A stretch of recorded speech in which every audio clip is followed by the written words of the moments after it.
Bonjour et bienvenue pour cette nouvelle réponse d'expert. Pour cet épisode, je vous propose d'aborder une question que beaucoup de praticiens se posent encore. Le microscope opératoire en endodontie, est-ce un simple gadget ou est-ce devenu un équipement véritablement indispensable? On va en parler sans détour et sans fioriture, en prenant le temps d'expliquer ce qu'il apporte vraiment dans notre pratique, dans ce qu'il peut apporter dans votre pratique, en quoi il se différencie des loupes et comment il impacte à la fois nos résultats cliniques et notre propre santé au travail. Alors, commençons par l'évidence. Voir mieux, c'est finalement mieux traiter. En endodontie, nous travaillons dans un espace qui est réduit, sombre, parfois complexe, avec des anatomies canalaires absolument imprévisibles. Les loupes vont offrir un premier niveau de grossissement intéressant. Mais le microscope vous permet de franchir vraiment un cap. On passe d'une vision améliorée à une véritable exploration. Repérer un orifice calcifié, une fêlure radiculaire, un isthme invisible à l'œil nu, tout cela devient accessible et surtout évident. Et cet accès visuel change notre rapport au traitement. Ce qui relevait autrefois de l'intuition ou du feeling va devenir objectivable. En d'autres termes, le microscope va vous permettre non seulement de confirmer vos hypothèses, mais aussi de découvrir ce que vous n'auriez absolument jamais soupçonné. Mais finalement, le grossissement seul ne suffit pas. Le deuxième atout, souvent sous-estimé ou sous-présenté, c'est l'éclairage coaxial. Contrairement aux loupes où la lumière peut être diffuse ou latérale, même si vous utilisez une petite lampe supplémentaire, le microscope va concentrer une lumière intense, parfaitement alignée avec l'axe de la vision.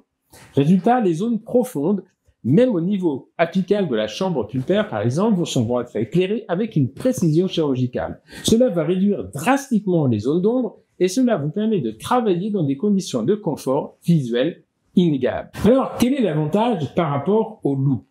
Eh bien, un des avantages, c'est la posture. Évidemment, on pourrait se dire, mais avec des bonnes loupes, on voit déjà beaucoup de choses. Et c'est vrai. Mais il y a un autre facteur qui fait la différence, la position de travail. Avec les loupes, même hyper performantes, il faut souvent incliner la tête, plier le dos, trouver un compromis entre le confort et la vision. Et ce compromis, au fil des heures et des années, va se payer cher pour vous. Douleurs cervicales, lombaires, troubles musculo-squelettiques, c'est aujourd'hui un sujet très sensible et très présenté. Le microscope, lui, va vous imposer une posture droite, stable et équilibrée. On ne suit plus le patient avec notre corps, c'est le microscope qui s'oriente pour nous. Et ça, pour la prévention des TMS, entre autres techniques bien évidemment, c'est un véritable bouleversement. Il y a d'ailleurs de plus en plus de publications qui alertent sur les risques musculo-squelettiques dans notre profession.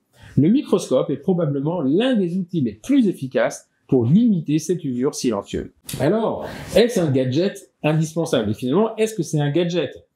Eh bien, si on s'en tient aux chiffres, environ 12% des cabinets dentaires en France sont équipés d'un microscope.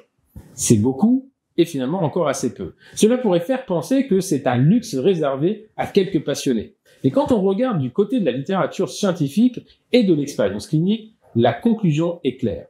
En endodontie, dès que l'on parle de traitement complexe ou même de traitement simple, de retraitement, de gestion des perforations ou des fractures radiculaires, le microscope n'est absolument plus un gadget. C'est un prolongement de vos mains et de votre cerveau.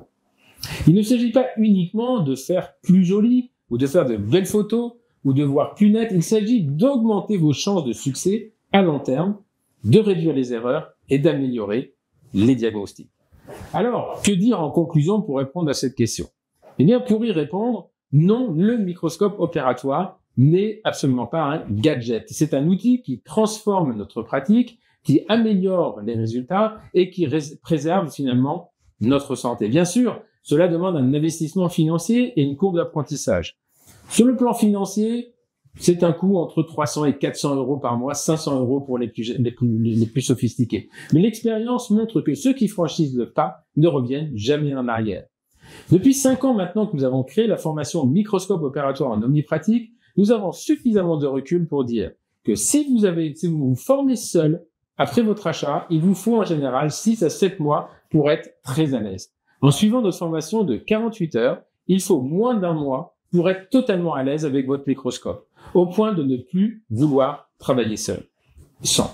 La vraie question n'est pas de savoir si l'on peut travailler sans microscope.